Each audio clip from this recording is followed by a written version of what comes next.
মজা করতে কোনো অসুবিধা হচ্ছে না? না। দেখি তো টর্চটা দাও তো আমাকে একটু, দেখি ভিতরে। হা করে দেখি বাবা একটু। টাং ডিপ্রেসার হা করো তো।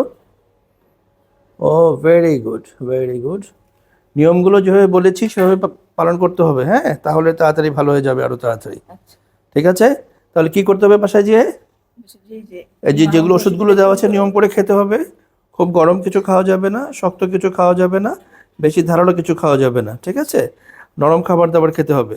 আর প্রতিবার খাবার পরে মুখটা ভালো করে কুলি গড়গড়া করে মুখটা পরিষ্কার করতে হবে, ঠিক আছে? আশা করি তাহলে এগুলোর ভিতরে তুমি খুব তাড়াতাড়ি সুস্থ হয়ে যাবে, ঠিক আছে? ওকে, থ্যাংক ইউ। ভালো থাকো, হ্যাঁ? আচ্ছা, ওয়ালাইকুম আসসালাম।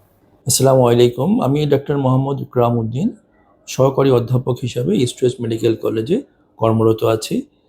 আজ আমি আপনাদের সাথে আলোচনা করব টনসিলের প্রদাহ নিয়ে।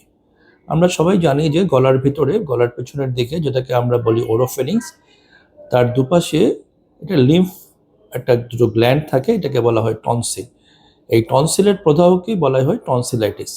এই টনসিলাইটিস সাধারণত দু ধরনের, একটাকে আমরা বলি ক্রনিক টনসিলাইটিস, আর এটাকে বলি আমরা অ্যাকিউট টনসিলাইটিস। অ্যাকিউট টনসিলাইটিস বলতে আমরা বুঝি এদের টনসিলের প্রদাহ, জ্বর, গলা ব্যথা, খাওয়াতে সমস্যা হবে, হ্যাঁ? গলার ভিতরে যখন আমরা দেখবো যে টনসিলটা অনেক ফুলে আছে, লাল হয়ে আছে, এবং এটা এই ব্যথাটা গলার সাথে আমাদের কানে ব্যথা করতে পারে, গলার পিছনের অংশ ব্যথা করতে পারে।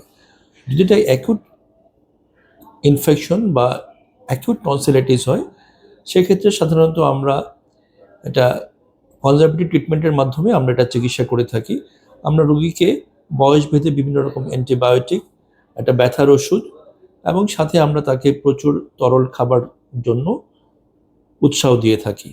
এবং যদি কোনো রোগী যদি খাবার খেতে একদমই না পারে, সেসব রোগীকে আমরা হসপিটালে ভর্তি করে আমরা ইঞ্জেকশন দিয়ে থাকি। এবং এই সমস্যাটা যদি কারো ঘন ঘন হয়, সেক্ষেত্রে আমরা এটাকে বলি হচ্ছে ক্রনিক টনসিলাইটিস, যেটা আর ওষুধে এটার চিকিৎসা সম্ভব হয় না। সেই ক্ষেত্রে ওইসব রোগীকে আমরা অপারেশনের চিকিৎসার জন্য অ্যাডভাইস করে থাকি। ইউজুয়ালি যদি কারো বছরে 2 থেকে 3 বার এরকম গলা ব্যথা হয়ে জ্বর, এবং এটা যদি পরপর কয়েক বছর এটা এরকম গলা ব্যথা হয়ে জ্বর হয়ে থাকে, এবং টনসিলটা অনেক বড় হয়ে গেছে, সে খেতে পারছে না, ঘুমোতে পারছে না, তার খাওয়া দাওয়ার সমস্যা হচ্ছে, সেই ক্ষেত্রে আমরা এই টনসিলটাকে অপারেশন করার জন্য বলে থাকি। তাছাড়া কোনো কারণে যদি টনসিলে কোনো, আমরা এটাকে ক্যান্সার সাসপেক্ট করি, সেক্ষেত্রে আমরা এই টনসিলটাকে অপারেশনের জন্য অ্যাডভাইস করে থাকি। এবং বিশেষ করে যাদের এটা ক্রনিক ইনফেকশন হয়ে যাবে, সেটা অপারেশন ছাড়া আমরা রোগীদেরকে আশানুরূপ তাদের যে ফল সেটা আমরা দিতে পারবো না। এজন্য এটা নিয়ে ভয়ের কোনো কারণ নাই।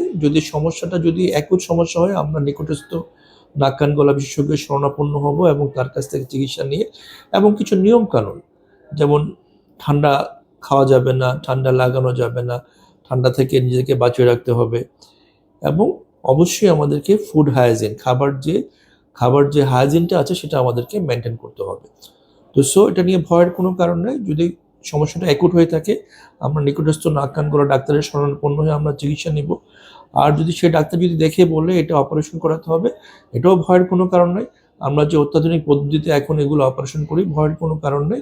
এবং রোগীর যে স্যাটিসফ্যাকশন সেটা অত্যন্ত ভালো, এবং যার ফলে রোগীরা একদিন পরেই তার স্বাভাবিক কর্মকাণ্ডে ফিরতে পারে, এবং এটার জন্য রোগীর অন্য কোনো সমস্যা হয় না। তাই যদি কারো সমস্যা ক্রনিক হয়ে যায়, সেক্ষেত্রে আমার উপদেশ থাকবে নিকটস্থ কোনো নাক কান গলা বিশেষজ্ঞ শরণাপন্ন হয়ে প্রয়োজনীয় ব্যবস্থা গ্রহণ করা। ধন্যবাদ। আসসালামু আলাইকুম, আমি বাইজিৎ, আমি উত্তরা স্কুল অ্যান্ড কলেজে পড়ি। আমার বাসা টঙ্গী বাজার। আমার টনসিলের সমস্যা, এখন আমি ইস্ট ওয়েস্ট মেডিকেল কলেজের হাসপাতালে আমি টনসিলের অপারেশন করেছি, এখন আমি ভালো আছি।